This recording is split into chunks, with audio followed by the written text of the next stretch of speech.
அனைவருக்கும் வணக்கம். மீண்டும் ஒரு முறை ஐவலையொலி மகிழனோடு ஒரு சிறப்பு இந்த வார அரசியல் நிகழ்ச்சியில் இன்னைக்கு வந்து ஆகஸ்ட் 15 இந்திய விடுதலை நாள். முட்டாய் கொடுங்க, முட்டாய் கொடுங்க. முட்டாயெல்லாம் வெளில கொடுப்பாங்க, போய் வாங்கிக்கோ. அதாவது முட்டாய் கொடுத்து கொண்டாடுற நிலையில் உண்மையிலேயே தமிழர்கள் இந்த விடுதலை நாளை கொண்டாடுற நிலையில தான் இருக்கோமா இல்லையாங்கிறத ஒரு முறை சிந்திக்க வேண்டியிருக்கு. காரணம் என்னன்னா, இந்திய மீனவர்கள் செத்தாங்கன்னா உடனடியாக நடவடிக்கை எடுக்கப்படுது. அது எந்த நாடாக இருந்தாலும் அவர்களுக்கு எதிராக அறைகூவல்கள் விடுறது இதெல்லாம் நடக்குது. ஆனால் தமிழக மீனவர்கள் செத்தா மட்டும், அதாவது புரியுதுல வேறுபாடு. குஜராத் பக்கம் யாராவது செத்தா அது இந்திய மீனவர், கேரள மீனவர்கள் செத்தாலும் இந்திய மீனவர்கள். ஆனால் இந்த பக்கம் செத்தா தமிழ்நாடு மீனவர்கள், அவங்களுக்கு எந்த நீதியும் அதே போல கிடைக்கிறது இல்லை. அப்போ இந்த மாதிரி நிலையில தமிழர்கள் இருக்கும்போது உண்மையிலேயே கொண்டாடுற மனநிலை நமக்கு இருக்கணுமா இல்லையாங்கிறது ஒரு பக்கம் இருக்கு. அது இந்த மாதிரி மனநிலையெல்லாம் தமிழர்களுக்கு இருக்கிற அதே காலகட்டத்தில் இங்கே வந்து ஒன்றிய அரசு சார்பாக டெல்லியிலையும் தமிழ்நாடு அரசு சார்பாக சென்னையிலையும் கொடியேற்றப்படுது. இன்னைக்கு கொடியை யார் ஏற்றுறாங்கன்னு பார்த்தீங்கன்னா, அங்கே ஆர்எஸ்எஸ் பின்புலமாக கொண்ட பாஜகவை சார்ந்த ஐயா மோடி அவர்கள் கொடியேற்றுறார். இங்கே திராவிட இயக்க பின்புலத்தை கொண்ட திமுகவை சார்ந்த திராவிட மாடல் ஆட்சியின் முதல்வர் ஐயா ஸ்டாலின் அவர்கள் கொடியேற்றுறாங்க. இந்த ரெண்டு இயக்கம், அதாவது அந்த கட்சிகள், அந்த கட்சிகளின் பின்புலமாக சொல்லப்படும் இயக்கங்கள், இதுக்கும் இந்திய விடுதலைக்கும் சற்றும் தொடர்பே கிடையாது. இந்திய விடுதலை போராட்டத்துக்கும் எந்த தொடர்பும் கிடையாது. அதாவது சுருக்கமாக சொல்லணும்னா, இந்திய விடுதலைக்காக போராடாதவர்கள், எந்த வழியையும் தாங்காதவர்கள், எந்த இழப்பையும் சந்திக்காதவர்கள் இன்னைக்கு அந்த கொடியை ஏற்றி அதை கொண்டாடிக்கிட்டு இருக்காங்க. உண்மையிலேயே அதில் போராடி எல்லாத்தையும் இழந்தவர்கள், குடும்பங்களை இழந்தவர்கள், சொத்தை இழந்தவர்கள், தங்கள் வாழ்க்கையே இழந்தவர்கள், இவங்கெல்லாம் வந்து எதையுமே அனுபவிக்காமல் இன்றைக்கும் ரோட்டில் இருக்காங்க, இல்லை இந்த ஆட்சியாளர்களிடம் கையேந்தும் நிலையில் இருக்கிறாங்க. இதை பற்றி தான் இன்னைக்கு விரிவாக பார்க்க போகிறோம். அதாவது விடுதலைக்கு தொடர்பே இல்லாத இயக்கங்களின் ஆட்சியில் விடுதலை நாள் ஆகஸ்ட் 15. இதைத்தான் சிறப்பாக இருக்குண்ணே. இப்போ நீங்கள் சொன்னீங்க இல்லையா, விடுதலைக்கு தொடர்பே இல்லாத ஆட்கள் விடுதலை நாளை கொண்டாடுறாங்க, கொடியேற்றுறாங்க அப்படின்னு சொல்கிறீங்க இல்லையா. அது வந்து பார்த்திங்கன்னா இந்த விஷயத்த ரொம்பவும் சாதாரணமாக கடந்து போகிற மாதிரி இருக்குது. இப்போ இதே விடுதலை போராட்டத்தில் எந்த ஒரு பங்களிப்பையும் செய்யாத கட்சிகள் தமிழ்நாட்டில் பல கட்சிகள் இருக்குது. உதாரணத்துக்கு நான் இன்னொரு திராவிட கட்சியை கூட சொல்கிறேன், அதிமுகவை எடுத்துக்கோங்க. அதுவும் விடுதலைக்கு எந்த ஒரு பெரிய பங்களிப்பையும் செய்யலை. அந்த கட்சியை தோற்றுவித்த எம்ஜிஆரோ இல்லை அவருக்கு பிறகு அந்த கட்சியை வழிநடத்திய அம்மையார் ஜெயலலிதாவோ சுதந்திர போராட்டத்துக்காக எந்த ஒரு பங்களிப்பையும் செய்யலை, சிறைக்கு போல எதுவுமே செய்யலை. ஆனால் அவங்களும் தேசிய கொடியை ஏற்றி வச்சாங்க. அதனால இது ஒரு பெரிய விஷயம் கிடையாது. சுதந்திர போராட்டத்தில் பங்கெடுக்காதவர்கள் தேசிய கொடியை ஏற்றுவதில் எந்த ஒரு பெரிய ஆச்சரியமும் இல்லை. ஆனால் விடுதலை போராட்டத்தையே கொச்சைப்படுத்தி ஆங்கிலேயர்களுக்கு ஆதரவாக செயல்பட்டவர்களிடம் இன்னைக்கு விடுதலை நாள் கொண்டாட்டம் போய் சிக்கிக்கிட்டு இருக்கு பாருங்க. அதுதான் முக்கியம். இப்போ நம்ம பேசுற இந்த ரெண்டு இயக்கங்கள் இருக்கு தெரியுமா, ஆர்எஸ்எஸ், திராவிடர் இயக்கம், இது ரெண்டுமே விடுதலை போராட்டத்தில் பங்கெடுக்கல. அது ஒரு பக்கம் இருக்கட்டும். ஆனா அன்றைக்கு ஆண்டு கொண்டு இருந்த ஏகாதிபத்திய ஆட்சியாளர்களான ஆங்கிலேயர்களை தீவிரமா ஆதரிச்சவங்க, சுதந்திர போராட்டத்தை எதிர்த்தவங்க, விடுதலை நாளை கருப்பு நாள் அப்படின்னு சொன்னவங்க இந்த திராவிட இயக்கத்தை சேர்ந்தவர்களும் அதனுடைய தலைவர்களும். இதுதான் பெருங்கொடுமை. அந்த இயக்கத்திலிருந்து பிரிந்து வந்த அரசியல் கட்சியை சேர்ந்த தலைவர்கள் இன்னைக்கு தேசிய கொடியை ஏற்றுறாங்க. அதையும் மக்கள் வந்து வேடிக்கை பார்க்குறாங்க. இது எதனால் ஏற்பட்டுச்சு அப்படின்னு கொஞ்சம் சிந்திச்சு பாருங்க. மக்களுக்கு சுதந்திரம்னா என்ன, விடுதலைனா என்ன அப்படிங்கிறத பற்றின எந்த ஒரு புரிதலும் இல்லாமல் போயிருச்சு. சுதந்திர நாள் உணர்வு அப்படிங்கிறது சுத்தமாக அற்று போயிருச்சு. நம்முடைய வரலாறு என்ன, நாம் எப்படியெல்லாம் கஷ்டப்பட்டு இந்த சுதந்திரத்தை அடைஞ்சோம் அப்படிங்கிற எந்த ஒரு புரிதலும் இல்லை. இந்த நாட்டு மேலே எந்த ஒரு பற்றுதலும் இல்லை. அப்படி இருக்கும்போது மக்களுக்கு இதை பற்றியெல்லாம் எந்த கவலையும் இல்லை. அதனால அவங்க இதையெல்லாம் சகிச்சுக்கிட்டு அமைதியாக கடந்து போக தொடங்கிட்டாங்க. இது ஒரு விடுமுறை நாள், அவ்வளோதான். ஆமாம், நிலைக்கு வந்துருச்சு. அது மட்டும் இல்லாமல் சின்ன வயசில் ஸ்கூலில் கொடியேற்றி நான் கேட்டேன்ல, முட்டாய் கொடுங்க, முட்டாய் கொடுக்குற நாள் அது. முட்டாய் கொடுக்குற நாள். அதை தாண்டி பெரிய அளவுக்கு உங்களுக்கு ஏதாவது பேசப்படணும்னா அன்னைக்கு வந்து பாரதியார் படம் போட்டுருவாங்க. அது ஒன்று கேடிவியில் ஜெய்ஹிந்த் படம் போடுவாங்க, அது போடுவாங்க. அதுக்கு பிறகு கப்பலோட்டிய தமிழன் கூட சொல்ல மாட்டாங்க, செக்கு இழுத்த செம்மல்னு அவரை வந்து செக்கு மட்டும்தான் இழுத்தார் மாதிரி. எதுக்காக செக்கு இழுத்தாருன்னு சொல்ல விட மாட்டானுங்க. அவளை சொல்லிட்டு இதை இவ்வளவு அதாவது பாரதியார் வஉசியோட சுருக்கிடுவாங்க இங்க வரலாறு. இதுதான் நடந்திருக்கு. இங்க காமராஜரோட பங்களிப்பு கூட பெருசா இங்க பேசப்படுறதில்ல. இப்போ இதில் வியப்பு என்னன்னா, இந்தியர்களே அப்போ இந்தியர்கள் அப்படிங்கிற ஒரு இனமாக இந்தியர்கள்னு இங்கே யாருமே கிடையாது, இன்னைக்கு வரைக்கும் கிடையாது. இது வெள்ளைக்காரர்கள் அவர்கள் காலத்தில் வந்து பார்த்துட்டு இந்தியாவில் நீங்கள் என்ன பார்த்தீங்கன்னா ஒரு இந்தியனை கூட பார்க்கல அப்படின்னு சொன்னதுலேருந்து இங்கே வந்து தேசிய இனங்களாக இருக்காங்க, இன்றைக்கும் இருக்காங்க. அதுதான் நம்மளால் பார்க்க முடியுது. அப்படி இருக்கிறவங்க ஒரு கூட்டாட்சியாக தான் இந்தியாங்கிறது அமைக்கப்படுது. அன்னைக்கே வந்து 4 மாகாணங்களாக இருந்ததை அதுக்கு பிறகு இணைச்சி தான் இந்தியாங்கிற ஒரு நாடை உருவாக்கி இங்கே ஆட்சியை கொடுத்துட்டு போகிறாங்க. இப்போ இப்படி இருந்த சூழலில் நீங்கள் வெள்ளைக்காரர்களை எதிர்த்து உங்கள் ஆற்றலை வீணடிக்காதீர்கள், விடுதலை பெற்ற பிறகு எப்போ வெள்ளைக்காரன் ஆட்சியில் சொல்லப்படுது, விடுதலை பெற்ற பிறகு இந்த ஆற்றலை நாம் சிலர் மேல் பயன்படுத்த வேண்டி இருக்கும், அதுவரை அதை தேக்கி வையுங்கள் சொன்னது யாரு? பெரியாரு. ஆரிய சாவர்கரும் மன்னிச்சிருங்க சொன்னது. இது வந்து அவங்களோட கூட்டு. சரி, யார் அந்த சிலர்? யார் மேல் அந்த ஆற்றலை எல்லாம் பயன்படுத்தணும்? சிலரை சொன்னாங்க. இஸ்லாமியர்கள், ஆமா, கிறிஸ்தவர்கள், கம்யூனிஸ்டுகள் அப்படின்னு அவங்க வகைப்படுத்தி சிலரை, அதாவது அதைத்தான் இன்னைக்கு செஞ்சுக்கிட்டு இருக்காங்க. அன்னைக்கு தேக்கி வச்சிருந்த ஆற்றல்களை எல்லாம் சேர்த்து வச்சுக்கிட்டு தான் ஆட்சி அதிகாரத்துக்கு வந்த உடனே இஸ்லாமியர்களுக்கு எதிராக செயல்பட்டுக்கிட்டு இருக்காங்க. சரியா? இப்போ நம்ம இதை பேசிக்கிட்டு இருக்கும்போது இந்த வக்ஃப் போர்டுன்னு அதுல வந்து கை வைக்கிறாங்க. அதாவது இவனுங்க எப்படின்னா, இந்து கோயில்கள் ஏன் அரசு அதில் தலையிடுது, அதுக்கு இங்கே நிர்வாக அமைப்பே இருக்கக்கூடாது, அரசு தலையீடே இருக்கக்கூடாது அப்படிம்பாங்க. ஆனால் வக்ஃப் போர்டுன்னா அதுக்கு ஒரு முறைப்படுத்தப்பட்ட ஒரு அமைப்பு இருந்தால் அதில் போயிட்டு அதில் இருக்கிற சட்ட திருத்தம் செய்கிறது, திருத்தங்களை செஞ்சுக்கிட்டு இருப்பாங்க. இப்போ இது ஒரு பக்கம் அப்படின்னா, இங்கே என்ன நடந்துச்சுன்னா, நீங்கள் எங்களை விட்டுட்டு போயிடாதீங்க, தயவு செஞ்சு எங்களை நீங்களே ஆட்சி செய்யுங்க அப்படின்னு யாரு? நம்ம பெரியார் வரைக்கும் தான் பார்க்குறோம். பெரியாருக்கு முன்னாடி இந்த திராவிட இயக்க முன்னோடிகள்ல இருந்து எல்லாருமே அப்படிதான் இருந்திருக்கிறாங்க. அதெல்லாம் குறிப்பாகவே நம்ம சொல்லணும்னா நேரடியாக ஒரு கேள்வியை கேட்கலாம். நம்ம இங்கே தமிழ்நாட்டை பொறுத்த வரைக்கும் நீங்களே சிந்திச்சு சொல்லுங்கள்.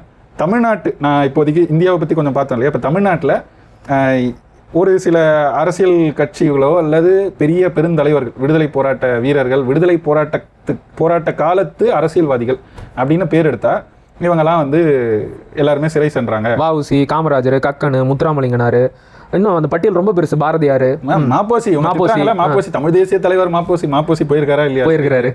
எல்லாரும் போயிருக்காங்க இவங்கலாம் இல்லையா? நீங்க அந்த காலகட்டத்து அரசியல் தலைவர்கள்னு சொல்லுங்க, எல்லாரும் போயிருக்காங்க. சரி, அதே காலகட்டத்தில் திராவிட இயக்கம் தோன்றுது.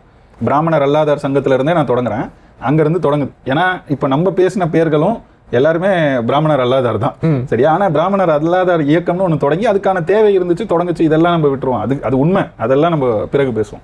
இந்த இடத்துல இந்திய விடுதலை போராட்டம் அப்படின்னு மட்டும் நீங்க பாத்தீங்கன்னா, இதுக்காக இந்த இயக்கம், திராவிட இயக்கம் தோன்றுதுல, நான் நடேசனார்ல இருந்தே கேட்கிறேன். நடேசனார், தியாகராயர், TM நாயர், பனகலரசர், பொப்பிலி அரசர், இன்னும் பெரியார், அப்புறம் அண்ணா, நெடுஞ்செழியன், அன்பழகன், கலைஞர் கருணாநிதி, யாராவது இவங்கள சிறை சென்றதா, இந்திய தேசிய விடுதலைக்காக போராடி சிறை சென்றதா நீங்க ஏதாவது படிச்சு? ஒண்ணுமே படிச்சது இல்லை.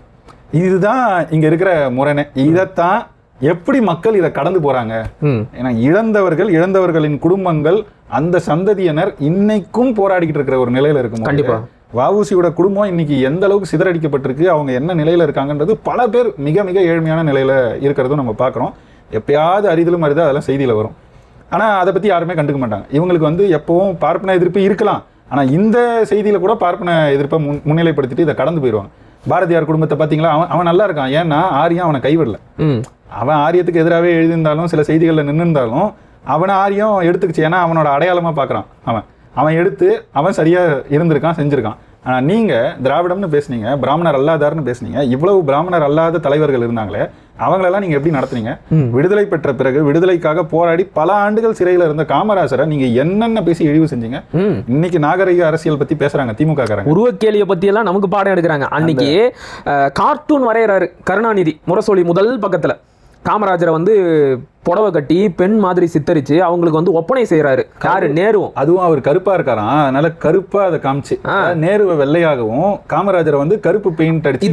இதுல வந்து எத்தனை ஒரு இழிவுகள் ஒளிஞ்சிருக்கு பாருங்க. நிறவெறி, பெண்ணுனா உங்களுக்கு அவ்வளவு கேவலம். சரி, பெண்ணா சித்தரிக்கிறீங்க, நிறவெறி, அதுக்கப்புறம் வந்து பாத்தீங்கன்னா என்ன சொல்றது, உருவக்கேலி. இதெல்லாம் நாகரிகமா? இன்னைக்கு வந்து நமக்கு நாகரிகமா பேசுங்க, இப்படி எல்லாம் பேசுறது சரியானு பாடம் எடுக்கிறாங்க. இல்ல, அது ஒண்ணு இல்ல. காமராஜர் நிக்கிற மாதிரி ஒண்ணு பாத்திருப்பீங்க, உட்கார வச்சுட்டு நேரு இவங்களாமே அவருக்கு பூச்சி போடுற மாதிரி ஒண்ணு இருக்கும், அப்படியும் பாத்திருப்பீங்க. நிக்கிற மாதிரி வந்து கீழே இவரு சங்கரலிங்கனாரும், இவரு தெலுங்கு ஆந்திராவுக்காக உயிர் நீத்தாரு அவரும், அவரோட நினைவு இடங்கள்ல மேல வந்து நேருவும் காமராஜரும் நிக்கிற மாதிரி, அதுலயும் அதே மாதிரி கருப்பு பெயிண்ட் அடிச்சு காமராஜரை வந்து புடவை கட்டி அப்படிதான் காட்டுவார். அதாவது இதுதான் கருணாநிதியோட கேவலமான சிந்தனை முறை. இவ்வளவு நாகரிக பாடம் எடுத்தவங்க இவ்வளவு முறை நம்ம இதை பத்தி எல்லாம் கேள்வி கேட்டோம், ஒரு முறை கூட இதுக்கு யாருமே பதில் சொல்லல. ஆமா, அவர் செஞ்சது பிழை, அது அவங்க சொல்லணும்ல. அவரே பேசியிருக்கிறார் நெஞ்சுக்கு நீதியில பேசும்போது. அதாவது பேசிய சொல்றேன், புத்தகத்தை கூட விடுங்க, பேச்சிலேயே அவர் பேச்சே இருக்கு, கலைஞர் தொலைக்காட்சியில் அது தொடரா வந்துச்சு. அதுல வந்து காமராஜரை பத்தி இவர் பேசினதெல்லாம் அப்படி தடவிட்டு போயிடுவார் போகும்போது. ஆனா என்ன சொல்லுவாரு கடைசியில, காமராஜர் வந்து இந்திரா காந்தி ஆட்சிக்கு வந்த பிறகு ரொம்ப மனம் நொந்தாரு, சாவர காலத்துல கருணாநிதி நீதான்ப்பா எல்லாம் சொன்னாருன்னு பேசியிருக்காரு. எப்போ கூப்பிட்டு சொன்னாரு? அது அவர் மட்டும் சொன்னது இல்லாம நீலம் சஞ்சீவ ரெட்டியா, ஆந்திராவை சேர்ந்தவர், அவர்கிட்ட இவர் சொன்ன மாதிரியும் அவரை சாட்சிக்கு எடுத்து அவர் இப்படி பேசினாரு, இப்படி சொன்னாரு, இப்படி எழுதினாருலாம் இவர் பேசியிருப்பார். இதெல்லாம் பேசினா அதாவது கருணாநிதியை நம்பி தான் நான் விட்டுட்டு போறேன் அப்படிங்கிற மாதிரி காமராஜர் பேசினதை சத்தியமா பேசியிருக்காரு. நீங்க கேளுங்க. ஒரு 90வது 100வது பகுதி கிட்ட வரும், எனக்கு சரியா அவ்வளவுதான் அது நினைவுல இருக்கு. பாத்தீங்கன்னா அந்த பகுதி கிட்ட தான் வரும். அதுல காமராஜர் இறப்புக்கு பிறகு நடந்த செய்திகள் இதெல்லாம் விவரிச்சிருப்பார். அப்போ ஒரு இடத்துல சொல்லுவார் கருணாநிதியை, அவரை என் அளவுக்கு வசைப்பாடினவங்க யாரும் இருக்க மாட்டாங்கன்னு. அப்போ ஒத்துக்கிற. அப்போ உனக்கு இருந்தது கருத்து சுதந்திரம்.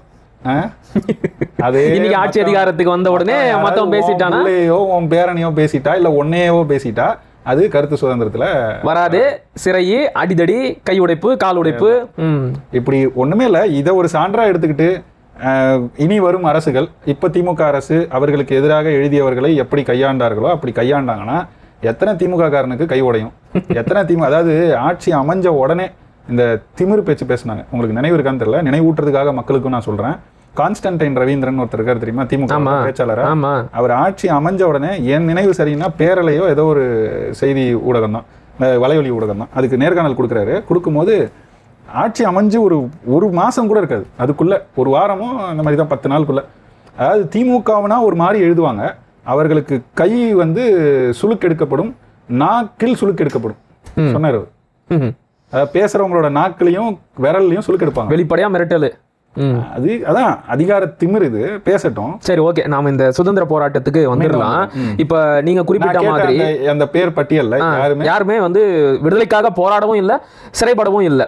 ஆனா முழுக்க ஆங்கில ஆட்சியாளர்களை ஆதரிச்சாங்க அப்படிங்கிறத விட இப்ப வழக்கமா இந்த திராவிட இயக்கத்தவர்கள் சாவர்கரை பத்தி ஒண்ணு சொல்லுவாங்க தெரியுமா, வெள்ளக்காரன் ஷூ நக்கினவங்க. நீங்க என்ன தம்ப்நெயில் எல்லாம் போடுவீங்கல்ல, நீங்க என்ன பண்ணிட்டு இருந்தீங்க? நீங்களும் அதே வேலையை தான் பாத்தீங்க. இப்ப நாம இன்னைக்கு இருக்கிற திமுகவில் ஐயா ஸ்டாலின் அவர்கள் தானே கொடியேற்றுறாரு, அது என்ன பெரிய குத்தமா அப்படின்னு கேட்குறாங்க. இது எங்கிருந்து தொடங்குது? நீதி கட்சி, அதன் பிறகு அது திராவிடர் கழகமாக மாற்றப்படுது, அதன் பிறகு அதுல இருந்து திமுக வருது, பிறகு அந்த திமுக ஆட்சி அதிகாரத்தை பிடிக்குது, அதுல இருந்து அதிமுக, அதுல இருந்து மதிமுக, அப்புறம் தேமுதிக, இல்லாத காக்காலாம் நாட்டையே நாசப்படுத்திருச்சு. அதெல்லாம் இருக்கட்டும். அப்போ உங்களுடைய வேர் என்பது தென்னிந்திய நல உரிமை சங்கம் எனப்படுகின்ற நீதி கட்சியில இருந்து தொடங்குது. நீங்க தான் சொல்றீங்க. ஆமா, இவங்க தான் பெருமைப்பட்டுக்கிட்டாங்க, நூற்றாண்டு விழா எல்லாம் கொண்டாடினாங்க. இன்னைக்கும் பிட்டி தியாகராயருடைய பிறந்த நாளுக்கும் பனகல் அரசருடைய பிறந்த நாளுக்கும் நம்முடைய முதலமைச்சர் அவர்கள் அவருடைய கீச்சு பக்கத்துல ட்விட்டர் பேஜ்ல வாழ்த்து போடுவார். நீங்க குறிப்பிட்டீங்க இல்லையா, இந்த பிட்டி தியாகராயர், TM நாயர், பனகல் அரசர், KV ரெட்டி நாயுடு, இப்படிலாம் பேர் இருக்குது. தப்பா நினைக்காதீங்க, ரெட்டி நாயுடுன்னு ஒருத்தருக்கு பேரே இருக்குது. இவங்க எல்லாம் பாத்தீங்கன்னா ஆங்கிலேயர்களுக்கு ஆதரவு தெரிவித்தது மட்டும் இல்லாம அவங்க கொண்டு வந்த அடக்குமுறை ஒடுக்குமுறை சட்டத்துக்கு கூட தங்களுடைய முழு ஆதரவை கொடுத்தாங்க. இப்ப எடுத்துக்காட்டுக்கு நான் ஒண்ணு சொல்றேனே, முதல் உலக போர் 1918 முடிவுக்கு வருது இல்லையா. அப்போ என்ன ஆயிருச்சுன்னா, இந்த போர்க்காலங்கள்ல தற்காலிக பணியாளர்களாக இங்க படித்த பட்டதாரிகள் பல பேரை குமஸ்தாக்களா வெள்ளையர்கள் நியமிச்சாங்க. போர் முடிஞ்ச உடனே அவங்களை எல்லாம் அனுப்பி விட்டாங்க. இதனால நாட்டில் கடுமையான வேலையில்லா திண்டாட்டம் ஏற்பட்டுடுச்சு. இதை எப்படி சமாளிக்கிறது அப்படின்னு தெரியாத ஆங்கிலேயர்கள் ரவுலட் அப்படிங்கிற ஒரு அடக்குமுறை சட்டத்தை கொண்டு வராங்க.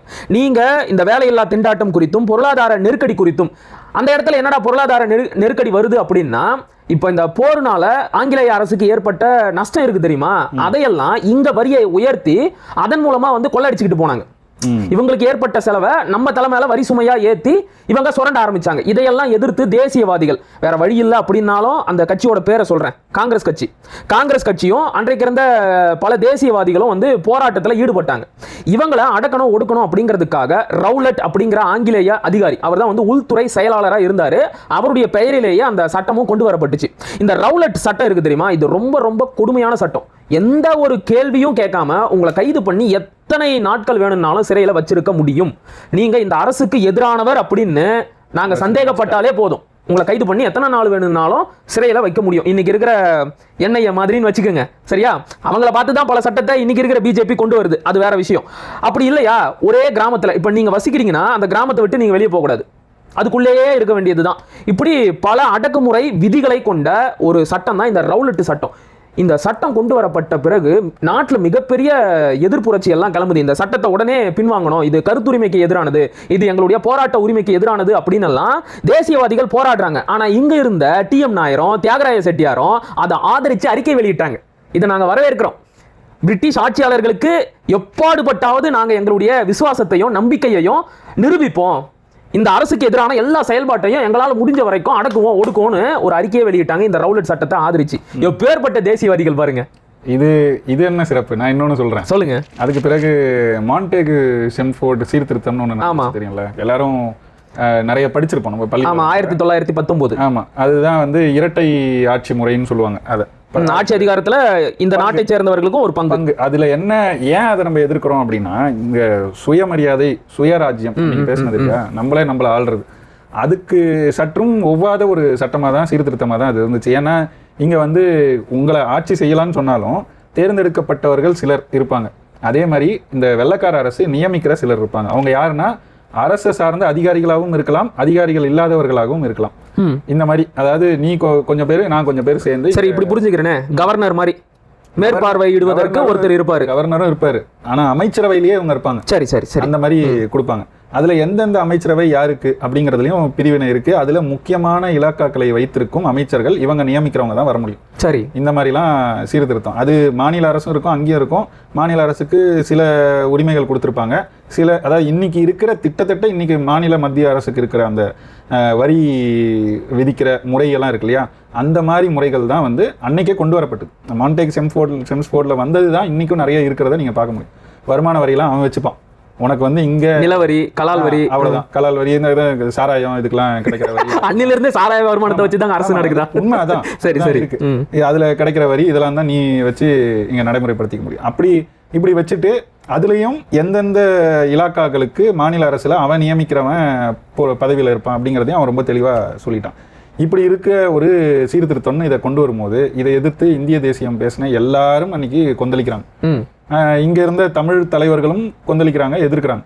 இப்படி இருந்த காலகட்டத்தில் ஒரே ஒரு குழு மட்டும், அதாவது இந்திய அளவில் விடுங்க, இன்னும் நிறைய குழுக்கள் இருந்திருக்கலாம், RSS இருந்திருக்கலாம், இவங்களாம் இருந்திருக்கு. நான் இங்க வந்து ஒரு குழு வந்து அதை ஆதரிக்குது. ஒரே ஒரு குழு தான் ஆதரிக்குது, நம்ம நீதி கட்சி. அதேதான், அவங்க மட்டும்தான் இதை ஆதரிச்சு இதை நாங்க முழு மனதோட ஏற்றுக்கொள்கிறோம், நாங்கள் உங்களோடு வந்து இந்த அரசியல் பங்கேற்கிறோம் அப்படிங்கிற. அப்பதான் காங்கிரஸ் அதுல எதிர்நிலைப்பாடு, ஹோம் ரூல் மூவ்மெண்ட், காங்கிரஸ் இவங்க வந்து எதிர்நிலைப்பாடு எடுத்ததுனால தான் இவங்க அப்ப தேர்தலில் போட்டியிடலை.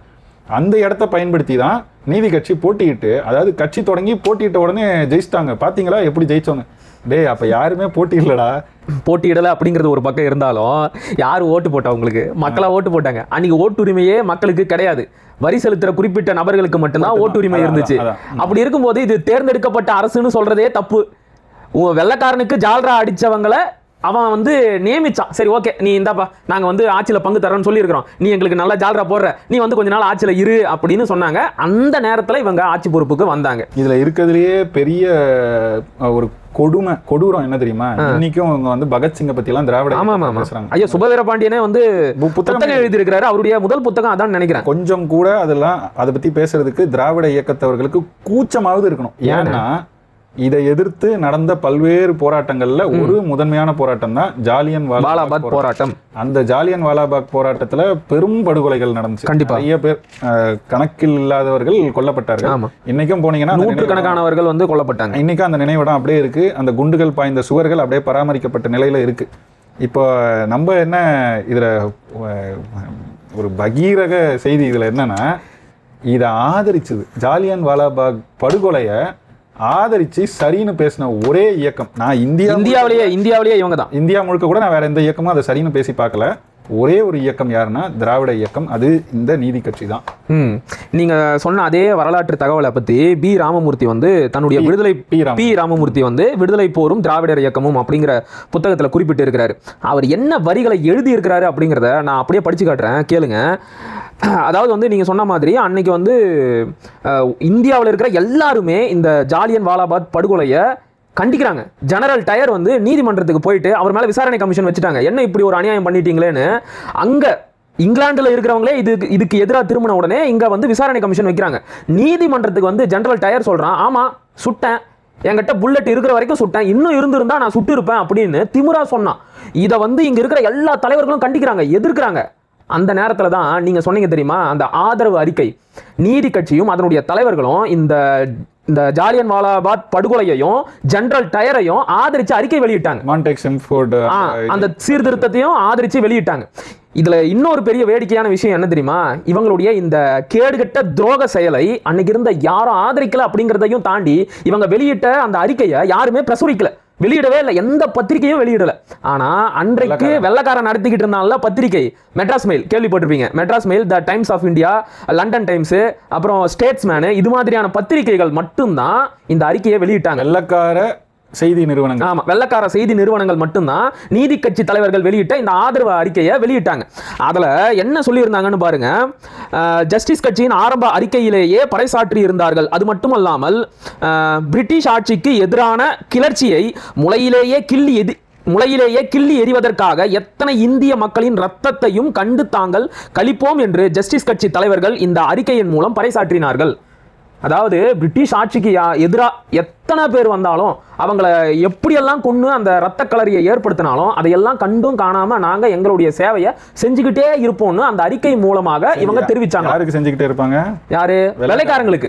அதாவது இதை சொன்னது தமிழ் தேசியவாதிகளோ அல்லது இன்று இருக்கும் யாரோ தலைவர்களோ, ஆமா, எங்களை பிடிச்சி புடுங்காதீங்கப்பா, பெரியார் மேல, அண்ணா மேல, இல்ல கருணாநிதி மேல, ஒவ்வாமையில இருக்கிற யாரோலாம் இல்ல, கருணாநிதியோடலாம் கூட்டணியே வைத்த அந்த கம்யூனிஸ்ட் கட்சி, மாபெரும் கம்யூனிஸ்ட் கட்சி தலைவரான ஐயா பி ராமமூர்த்தி அவர்கள் எழுதி வெளியிட்ட புத்தகம் தான் விடுதலை போரும் திராவிடர் இயக்கமும் அப்படிங்கிற புத்தகம். இதுல பொய்னா இன்னைக்கு உங்க கூட்டணியில இருக்கிற ஐயா முத்தரசன், பாலகிருஷ்ணன் இவங்களெல்லாம் எதிர்க்க சொல்லுங்க. இல்ல பி ராமமூர்த்தி உளறி இருக்கிறாரு, அவர் சொன்னது உண்மை பொய் இல்லைன்னு அவரே சொல்லுங்க. இதுல இன்னொரு விஷயம் என்னன்னா, விடுதலை போரும் திராவிடர் இயக்கமும் உண்மை வரலாறு கி வீரமணி அப்படின்னு ஒரு புக் இருக்கும். உடனே அதை தூக்கிட்டு வந்து இங்க பாரு நாங்க அதுக்கு அன்னைக்கே மறுப்பு கொடுத்துட்டோம் அப்படின்னு எல்லாம் சொல்லக்கூடாது. இப்ப நாங்க படிச்ச விஷயத்துக்கு ஐயா வீரமணி அவர்கள் அந்த புத்தகத்துல எந்த ஒரு தெளிவான மறுப்பையும் சொல்லவே இல்லை. துரோகத்துக்கு எப்படின்னே முட்டு கொடுக்க முடியும்? அந்த அறிக்கை இன்னைக்கும் இருக்குது. அதை எடுத்து படிச்சா இன்னும் கேவலமா இருக்கும், கொடூரமா இருக்கும். சரி, அடுத்த துரோக செயலை நீங்க சொல்லுங்க. அடுத்தது என்ன? Simon commission. அதாவது மான்டேக் செம்ஸ்ஃபோர்டு சீர்திருத்தம் வந்துச்சு இல்லையா, அதுக்கு பிறகு வந்தது சைமன் கமிஷன்.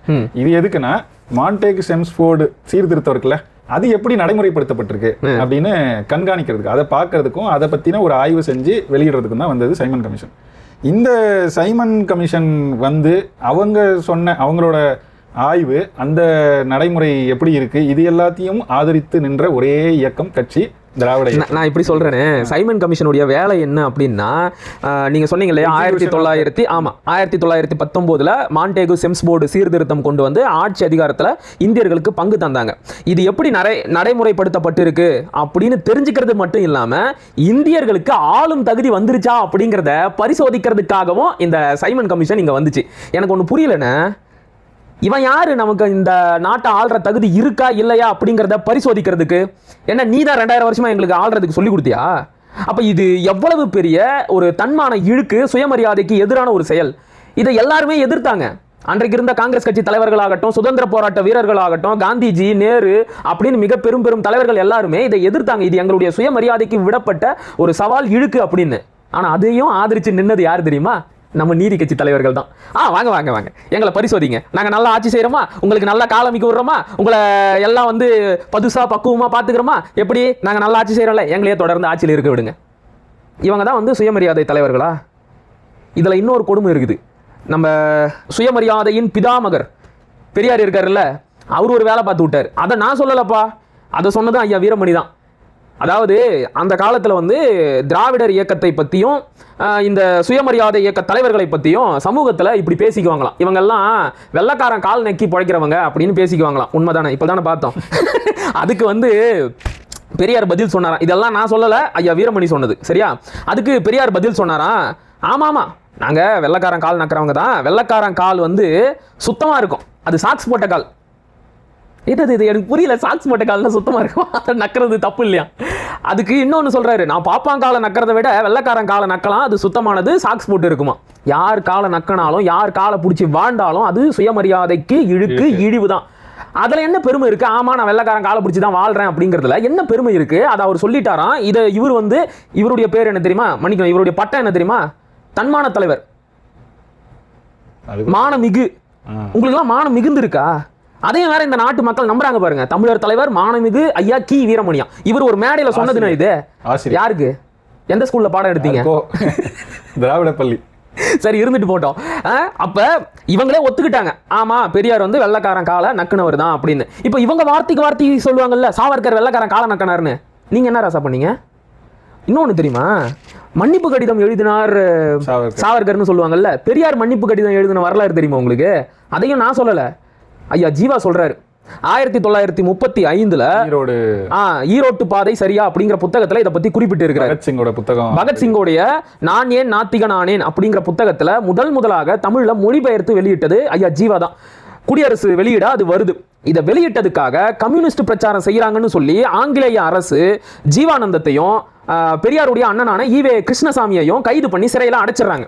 உடனடியா வந்து அன்றைக்கு நீதி கட்சி ஆட்சி பொறுப்பில் இருந்த சண்முகம் அப்படின்னு நினைக்கிற சண்முகம் செட்டியார் அப்படிங்கிற ஒருத்தர் மூலமா பெரியாருக்கு தூது வருது, நீங்க கம்யூனிஸ்ட் பிரச்சாரத்தை நிறுத்தல அப்படின்னா உங்களுடைய இயக்கத்தை தடை பண்ணிடுவாங்க அப்படிங்கிற செய்தி வருது. உடனடியா பெரியார் வந்து தூது அனுப்புறாரு சிறைக்கு. ஜீவானந்தத்தை பார்த்து இதை சொல்லு அப்படின்னு அனுப்புறாரு. என்ன தெரியுமா, தம்பி தயவு செஞ்சு மன்னிப்பு கேட்டுக்கப்பா. இதை ஜீவா எப்படி தெரியுமா பதிவு பண்றாரு, என்னை மானங்கெட்டத்தனமாக மன்னிப்பு கேட்க சொன்னார்.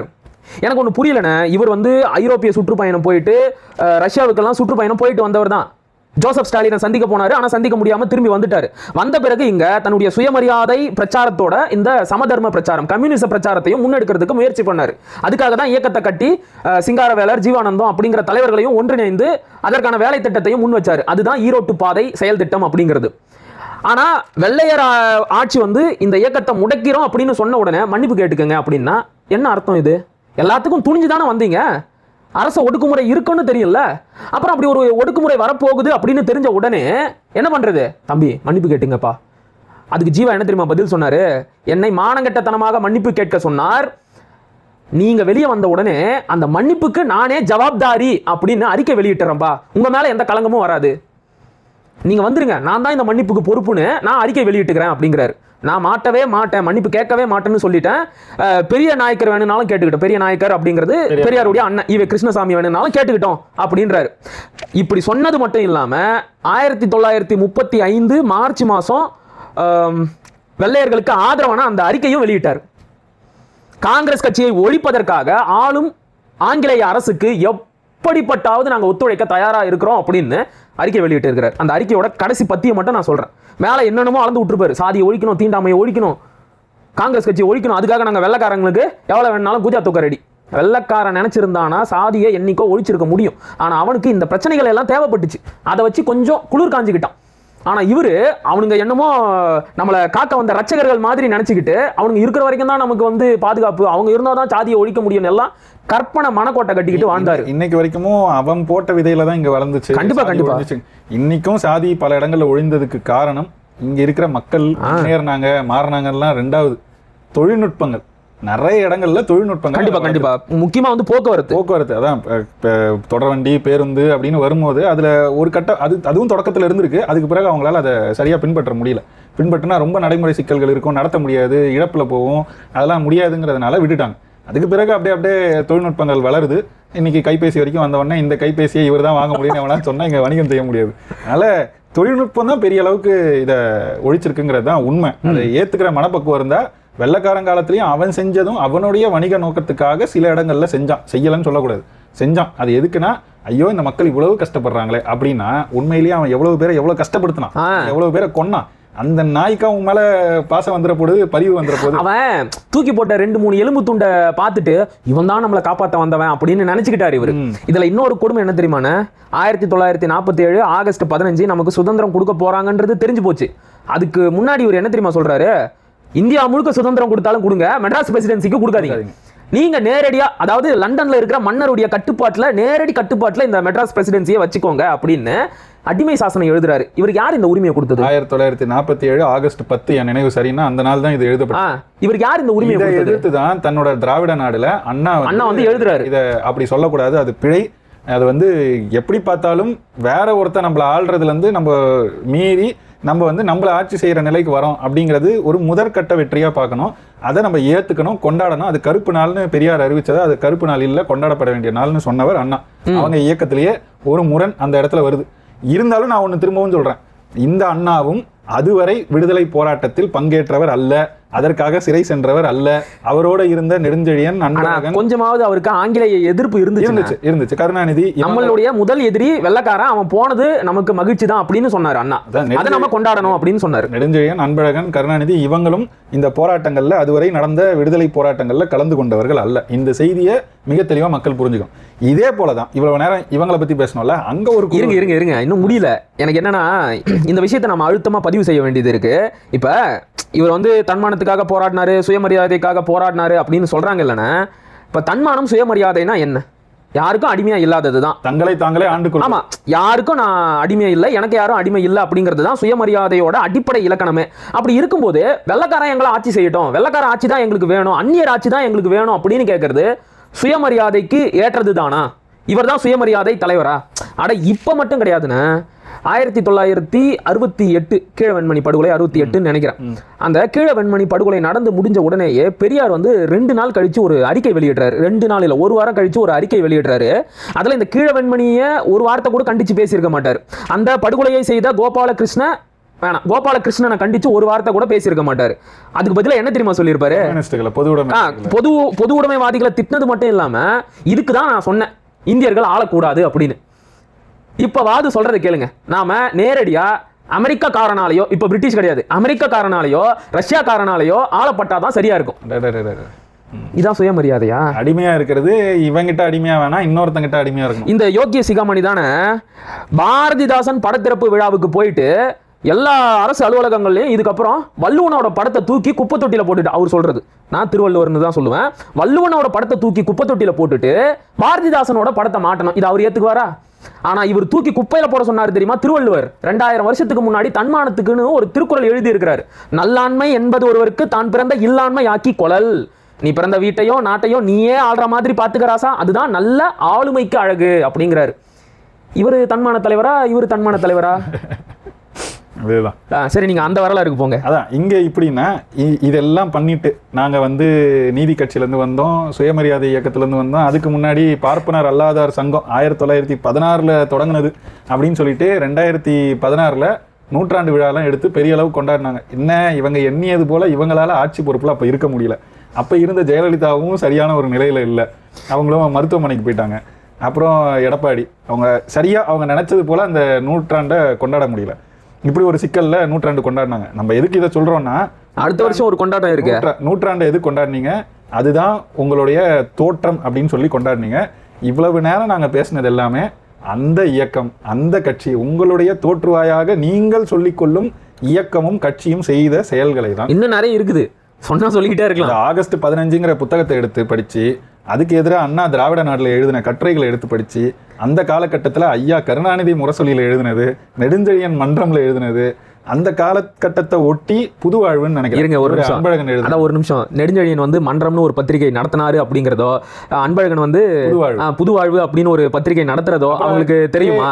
மதியழகன் நடத்தினாரு. எல்லா இயக்க தலைவர்களுமே ஒரு பத்திரிகை நடத்தி இருக்காங்க. இன்னைக்கு எப்படி ஆளாளுக்கு ஒரு யூடியூப் சேனல் வச்சிருக்கிறோமோ அது மாதிரி அன்னைக்கு அவங்க பத்திரிகை நடத்தினாங்க.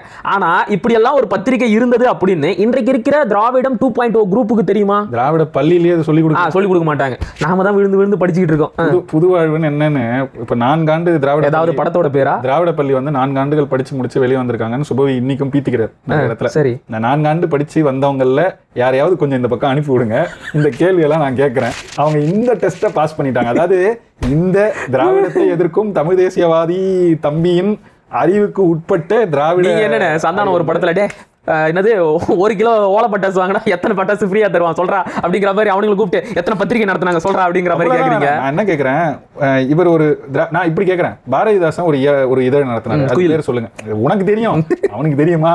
திராவிட பள்ளியில படிக்கிறானே அவனுக்கு தெரியுமா? ஆனா இவ்வளவு வேணாம். அதாவது மன்றம் பத்தி சொல்லிக் கொடுக்க மாட்டாங்க, இவங்க இருட்டடிப்பு செஞ்சிருப்பாங்க எனக்கு தெரியும்.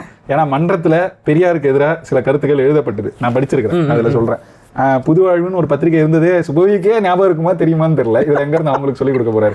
அதாவது சரி, சுபவி சிலது பேசியிருக்கிறார், உங்களுக்கு இன்னொரு காணொலியில வர, நான் இப்போதைக்கு இதுல நிப்போம்.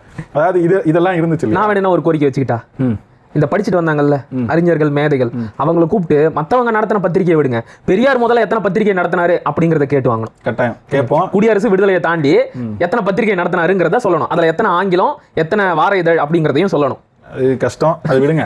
அவங்களுக்கு சண்டே அப்சர்வரே தெரியாது, இதுல நீ வேற. இவனுக்கு போய் நம்மள படிக்கலன்றானுங்க. சண்டே அப்சர்வர் சொன்னா அவரு எழுதின புத்தகம், அதுல பெரியார கழிவு ஊத்துனது, ஏன் அதுக்கு பிறகு அண்ணா கழிவு ஊத்துனது, விடுங்க. இது என்னன்னா இப்ப நம்ம திரும்ப அதுக்கு வருவோம். அதாவது நான் எதுக்கு சொல்ல வந்தேன்னா, இத்தனை இதழ்கள் இருக்கு, இதுல வந்த செய்திகள் இருக்கு, இதையெல்லாம் எடுத்து தோண்டணும்னு வச்சுக்கோங்க, இன்னும் 4 மணி நேரம் பேச வேண்டியிருக்கு இந்த காணொலியை. உங்களை பத்தி எங்களுக்கு இன்னொரு தரப்பு வேற இருக்கு பேச வேண்டியது, இதுக்கு நேரமே இல்லாம உங்களை பத்தி தொடங்கினாலே 1/2 மணி நேரம் போயிருது. அப்ப எங்களால பேச வேண்டிய செய்தியை பேச முடியாம போயிடுது. சரி சரி, நம்ம சங்கிகளுக்கு வருவோம். சங்கிகள் இவங்க என்னன்னா, இன்னைக்கு இதை வந்து ஜெய் ஹிந்த் சொல்லு, பாரத் மாதாக்கு ஜெய் சொல்லு. டேய், நான் தமிழன்டா, தமிழ்நாட்டில் இருந்தேன் அன்னைக்கு போராடும் போதே நாங்க அதெல்லாம் சொல்லலை. நாங்க எங்களுக்கு என்ன தோன்றுதோ அதுதான் சொல்லிட்டு வந்தோம். அப்போ அப்படிதான் போராட முடியும். நான் தமிழன்னா தமிழில் சொல்லி தான் போராட முடியும். அப்படி காந்தியோட நின்ன தமிழர்களே அப்படி போராடினாங்க. அப்புறம் நீங்க என்னடா புதுசா வந்து ஜெய் ஹிந்த் சொல்லு, வந்தே மாத்திரம் சொல்லுன்னா, அன்னைக்கு ஏதோ சிலர் வந்தே மாத்திரம் கூட சொல்லியிருக்கலாம். ஆனா இந்தியா வாழ்க அதுதான் இங்க பெரிய கோஷமா இருந்துச்சு, இங்க போடப்பட்ட முழக்கமா இருந்துச்சு. எந்த முழக்கமா இருந்தாலும் அதுல அதை வந்து தமிழ்ல மாத்தி தான் நம்ம வந்து முழக்கம் பண்ணிருக்காங்க. வெள்ளையனே வெளியேறு அப்படின்னு தான் வந்து முழக்கமிட்டோம். ஆமா, கதர் உடுத்துறதுங்கிறது வந்து இங்க வந்து என்ன இவங்க பேசின மாதிரி எல்லாத்தையும் பேசிட்டாங்க, தெரிஞ்சாங்க இல்ல. சத்தியமேவ ஜெயதே அப்படிங்கறதையே அண்ணா வந்து வாய்மையே வெல்லும்னு மொழி மாற்றம் செஞ்சுட்டாரு இல்லையா? அந்த மாதிரி இங்க வந்து எல்லா அதான் அண்ணா பண்ணாருன்னு சொல்லாதீங்க, அண்ணா அதை பயன்படுத்தினார் ஆட்சி அதிகாரத்துல. ஆனா இங்க வந்து அதுக்கு முன்னாடியே தனித்தமிழ் இயக்கம்னு ஒண்ணு வேலை போட்டு பல காலம் வேலை செஞ்சாங்க, அதே விடுதலை இயக்க காலத்துலதான். அதனால இங்க தமிழ் படித்து தான் எல்லாத்தையும் செஞ்சிருந்தாங்க. பெரும் தமிழறிஞர்கள், பெரும் தலைவர்களா இருந்தாங்க. வஉசியை விட இன்னும் பெரிய தமிழறிஞர் திராவிட தரப்புல கூட யாரும் கிடையாது. இன்னைக்கும் அவர் எழுதியிருக்கிற திருக்குறள் உரையை படிங்க, எவ்வளவு சிறப்பா எழுதியிருக்கிறாருன்னு பாருங்க.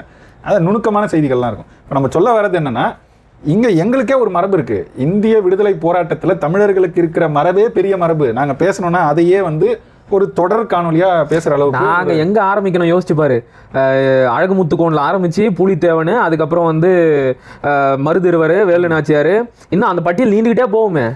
ஏகப்பட்ட பேர் இருக்காங்க. மருதநாயகம் இருக்காரு, ஆரம்பத்துல எதிரா இருந்தாலும் அப்புறம் மாறிட்டாரு, அதையும் சொல்லிதானே ஆகணும். அது துரோகி தான். சரி சரி சரி. அது வந்து கடைசி வரைக்கும் எவனோ ஒருத்தனுக்காக வேலை செஞ்சுட்டு ஒரு பயனற்ற ஒரு மாவீரன் அப்படி வச்சுக்கலாம். இனத்துக்கு எதிராக செயல்பட்ட பயனற்ற ஒரு மாவீரன். அவரை விடுங்க, அவர் என்னன்னாலும் நம்ம இதுதான் தமிழர்களோட மாண்பு.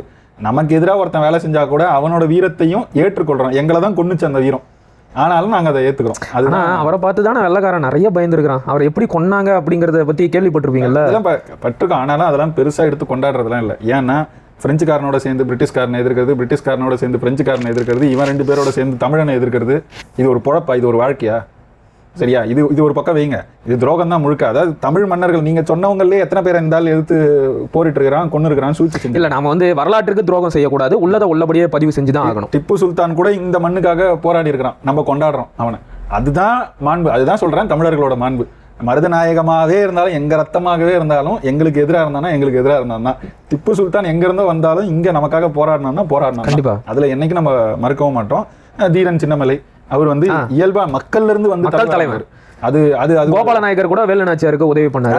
நிறைய வரலாறு இருக்கு. அதனால இப்படி ஒரு மரபு தமிழர்களுக்கு இருக்கு. அதனால தமிழர்களை வந்து நீ இன்னைக்கு ஜெயின்னு சொல்லு, இவனுங்க ஜெய் ஸ்ரீராம் வேற சொல்லுவானுங்க.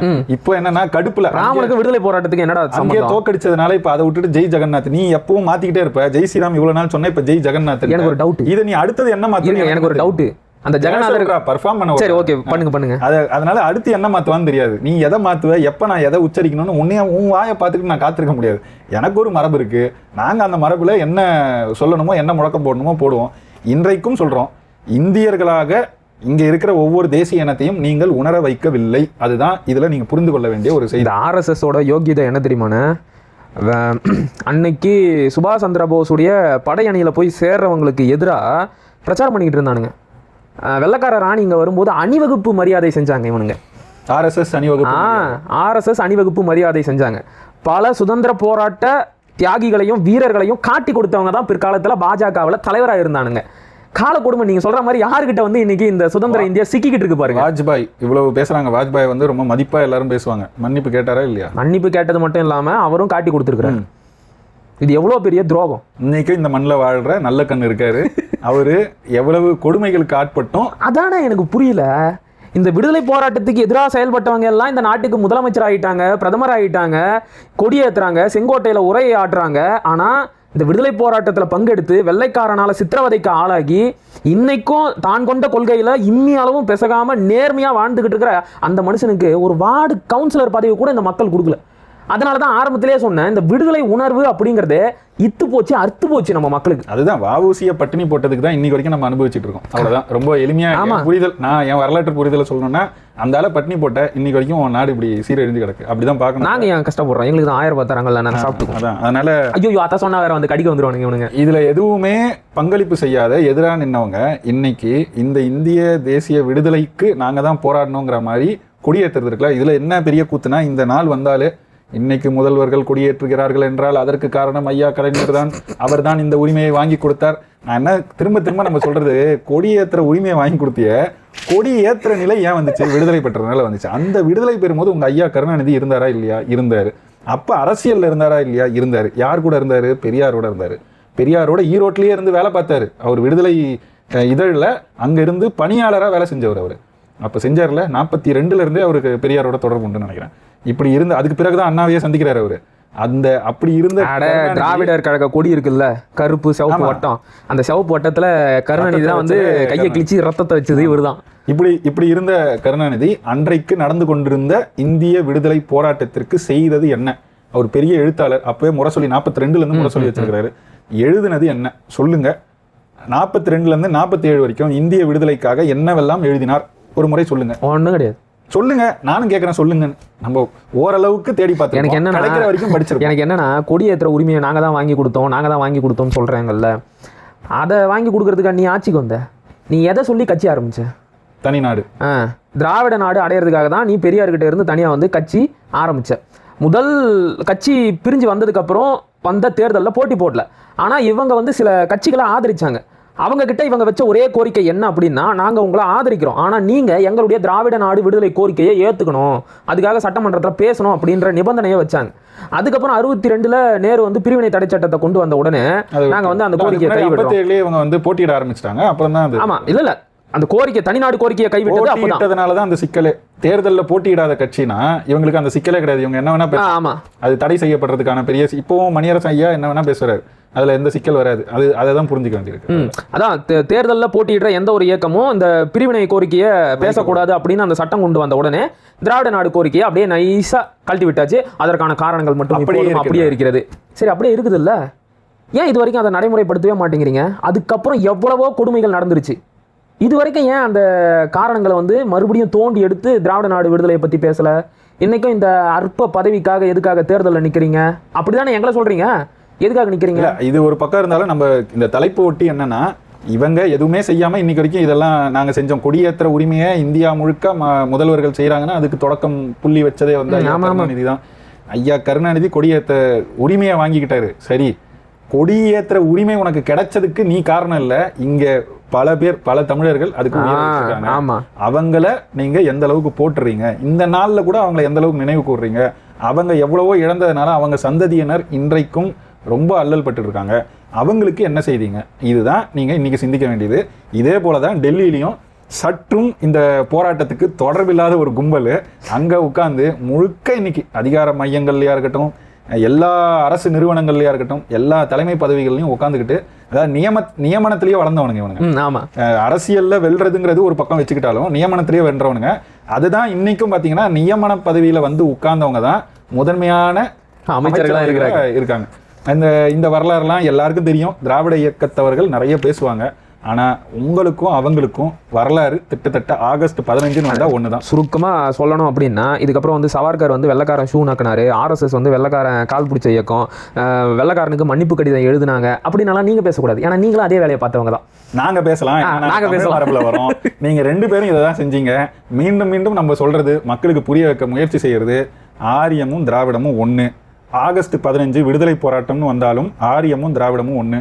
இவங்க 2 பேருமே RSS-ஆ இருக்கட்டும், திராவிட இயக்கமா இருக்கட்டும், 2 பேருமே விடுதலை போராட்டத்துக்கு ஒன்றும் செய்யல. இதுதான் உண்மை. தேடி படிங்க. நாங்க படிச்சதை பகிர்ந்துக்கிட்டோம். ஓரளவுக்கு பயனுள்ளதா இருக்கும்னு நம்புறோம். அதனால மீண்டும் ஒரு முறை, பல உயிர்களை தந்து பெற்ற இந்த விடுதலையை சரியாக பயன்படுத்தி சுயாட்சி, தன்னாட்சி அப்படின்னு பேசின இந்த நாட்டில் உண்மையான தன்னாட்சி, அதுவும் மாநில சுயாட்சி பேசின இந்த மாநிலத்தில் மாநில தன்னாட்சி கிடைக்கிறதுக்கு ஒவ்வொரு தமிழரும் அவங்களால முடிஞ்ச அளவுக்கு அரசியல் விழிப்புணர்வு பெற்று அந்த விழிப்புணர்வை தங்கள் சங்கதியினருக்கும் கடத்தணும் அப்படிங்கிறத ஒரு கோரிக்கையாக வச்சுக்கிட்டு அப்படி செஞ்சு சரியான முறையில் நம்ம வாழ்ந்தாதான் உண்மையிலேயே அந்த நிலையை அடைய முடியும். அதுதான் உண்மையான விடுதலையாக இருக்கும். அதை நோக்கி தமிழர்கள் பயணிக்கணுங்கிறத கோரிக்கையாக வச்சுக்கிட்டு வாழ்த்து சொல்லி விடைபெறுறோம். நன்றி, வணக்கம்.